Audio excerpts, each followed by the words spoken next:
So, we're going to do an ESPN FC Leagues versus Leagues tournament. So, we got our top writers together. They can write, but can they play video games? Well, that's what it was called when I was youngster, and that's the way it's staying. So, joined by Mark Ogden, he's representing the Premier League. Nicky Bandini is representing Serie A. Tom Marshall for Liga MX, and Noah Davis for MLS. Now, they're going to be playing against each other to crown a champion, an ESPN FC Leagues versus Leagues champion. So let's get to it. Let's start with you, Mark Ogden. We're going to go through the four of you and find out how difficult it was for you selection-wise. Any big dilemmas from your team selection? Mark Ogden. Well, the rules said you could pick 7 players per club per squad, and I could have easily have picked 7 Liverpool players, 7 Man City players, 7 Chelsea players, and be done with it. But the Premier League is such a deep competitive league that I could pick 4 Liverpool players and then pick players from Aston Villa, from Wolves. So the issue for me was making sure I had a decent spread of players. But no, I think the Premier League, the depth of the Premier League is kind of borne out by the squad I've picked. Nicky, what about Serie A for you? Because Juventus and Lazio and Inter are heading the field right now. So was it an easy decision to fill your squad up with players from there, or with Atalanta absolutely flying as well? Did you have any from there? And how difficult was it for you, Nicky? If it was a choice from the heart, Mark, it would have been a full squad of Atalanta players, but the rules prohibited it, so that kept me in check. I think what's perhaps going to be interesting to people who don't follow Serie A as closely, you haven't been keeping track of it, is that the selection dilemmas are all up front. Huge overabundance of attacking options. I think when you've got Ronaldo and Immobile and Lukaku, and then guys behind them like Papu Gomez, Josip Ilicic, Milinkovic-Savic, Luis Alberto, so many attacking options that I've ended up leaving out, for instance, Lautaro Martinez, who I really would have thought would have been in this 23. But when you looked at the balance of clubs that you wanted to get in, when you looked at the different sort of attacking I guess, options for a starting 11, I couldn't get him in there. So that was the big one for me, certainly, but definitely attack in general was where I most struggled with building this squad. Yeah, I'm looking forward to seeing Nicky's goalkeeper and 10 strikers line up when I do the commentary of your team. Tom Marshall, Liga MX in Mexico. What was the biggest dilemma, selection headache that you had? It was fitting the Tigres players in. I mean, Tigres and rivals Monterrey. I think they kind of dominated. But also, I think with Liga MX, I'll freely admit, going up against, Serie A in the Premier League, we might be underdogs. I'm not gonna deny it. But then you're going up against MLS, which, history tells us that I think the Mexican league is stronger. So we want to put out a team as well that can attack, can take the ball, and can basically dominate them. So it's kind of finding a balance between maybe playing a bit more cautiously against the first two and then going all out against MLS for the win. Noah Davis, I have to say, sir, I'm disappointed you didn't have any players from the New York, New Jersey Metro Stars. I've even got their jersey behind me in your honour, but no one was picked from that team. That's disappointing, Noah. I tried. They were just, they didn't quite make the cut. So there were some good options out there, but, didn't make it. A little bit too old, some of their players as well, a bit like that jersey. Okay, let's get to another thing, because this is what confused me. When I first got the info saying, okay, you're going to be commentating on this tournament, so that's fine, involving the 8 writers, no problem at all, but they get to choose which jersey that their team is going to wear, okay? So I thought, that's fine, they're going to pick a sensible one. Mark Ogden, I don't think there's any surprise. What the jersey you've picked is Manchester United. Yeah, I based it on because Man United are the dominant force in the history of the Premier League. So going back since 1992-93, they've won 13 titles. So I think I'd imagine that people overseas would define the Premier League as Manchester United, maybe Liverpool in recent years, but they play red anyway. So, What's the difference between a red Man United shirt and a red Liverpool shirt? Absolutely nothing. Nicky, you went with Atalanta. I love that choice, Atalanta. This is the Kevin Keegan Newcastle jersey of the modern day.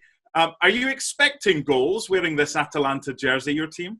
I mean, there was a few reasons for this choice. I think there's a little bit of wanting to show a little bit of solidarity with Bergamo right now, that is really at the sort of one of the worst hit places in all of Europe from the COVID-19 pandemic. But also, they are the team that I've most enjoyed watching this season. It's as simple as that. They're a team that have been just absolutely joyful to watch in Serie A. They scored more goals prior to the lockdown than any other club in Europe except Bayern Munich, and what they did in Europe as well, right up until things got suspended, the way they sort of took on Valencia in their first ever Champions League knockout tie with just absolutely no breaks on at all. I don't know if I'm going to be quite as courageous with all of my team selections, but certainly a little bit of that spirit. I would love it if we could get that into the team. See, I love doing this from home because when you do ESPN FC, you lot, you don't hear dogs in the background barking and screeching. This is what it's all about. So whoever's dog that is, kudos to you. And we need more dogs on ESPN FC barking all the time. Noah Davis, let's go to you. What was your selection for your MLS Select jerseys and why? I went with the Seattle Sounders as the reigning MLS Cup champions.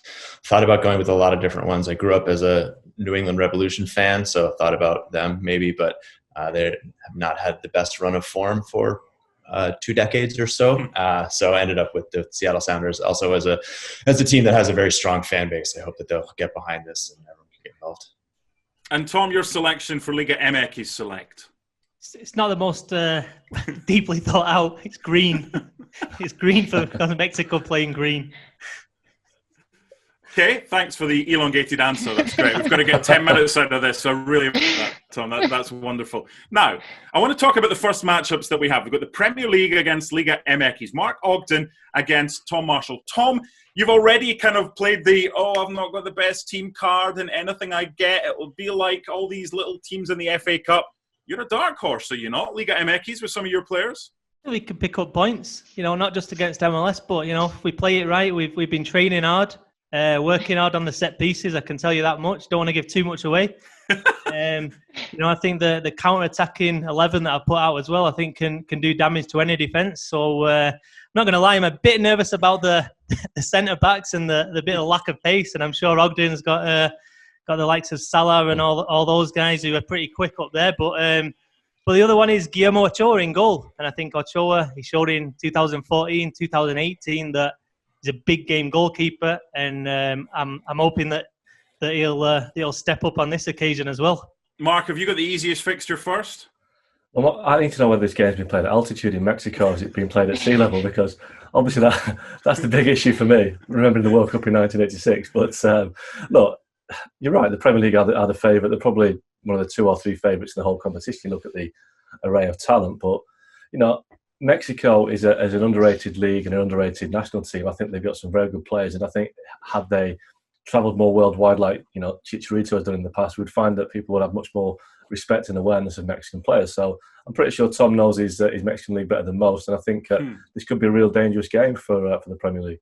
So the second fixture in match day 1 of Group A is Serie A against MLS. Nicky against Noah. Feeling confident, Nicky? Less than I should be, I think. Look, I actually lived in the States for a couple of years. I've got a lot of time, a lot of respect for Major League Soccer. I also know that Italian teams traditionally have a habit of starting slow in the group stage. That's what we do. We start slow and we build up towards the final. So I think this is a tricky matchup for sure. I think I have a little bit of concern about the team I've picked and whether I've made it somewhat unbalanced with quite how much I wanted to get an overabundance of attacking options into the team. But that is a little bit also based on my perception of Major League Soccer, which I think it's a league which has more going forward than it does at the back. So I'm hoping we can just overwhelm them. Nicky, self-deprecating Bandini. I think you're at it there, Nicky. I think you're trying to flummox poor Noah and lull him into a false sense for an Italian of security. Not to abandon scaramantia, the sort of superstition that we have about these things. You can never talk yourself up too much before we start. Right, Noah, talk yourself up. Talk MLS Select up. Get fired in to this first matchup. Unlike Tom, who's maybe playing it a little coy and boring, one might say. I don't know. We're just going to go for it. I think that hearing Nicky, the score of this game might be 8-8, and that would be fine with us. We're not playing with any fullbacks, actually. A little bit of manager insight. So we'll see what happens. I think MLS's strength also is going forward. Looking at the team selection, the fullbacks were not particularly good. So one way to get around that is just not put any of them on the field. Okay, we're looking forward to the first fixtures. Now, if this league in Group A was based on backdrops and background to what you the four of you have right now. Sorry, Tom Marshall, you're at the bottom of the league. You need to up your game because that's just a blank backdrop. I like the Brighton kind of Nutella thing and Nicky's backdrop. Noah, a mirror. That's clever because that could be you're trying to confuse us. And Augie, pretty good work as well. So it's a tough one to call the top of the table as far as backdrops is concerned, but I know who's finishing bottom.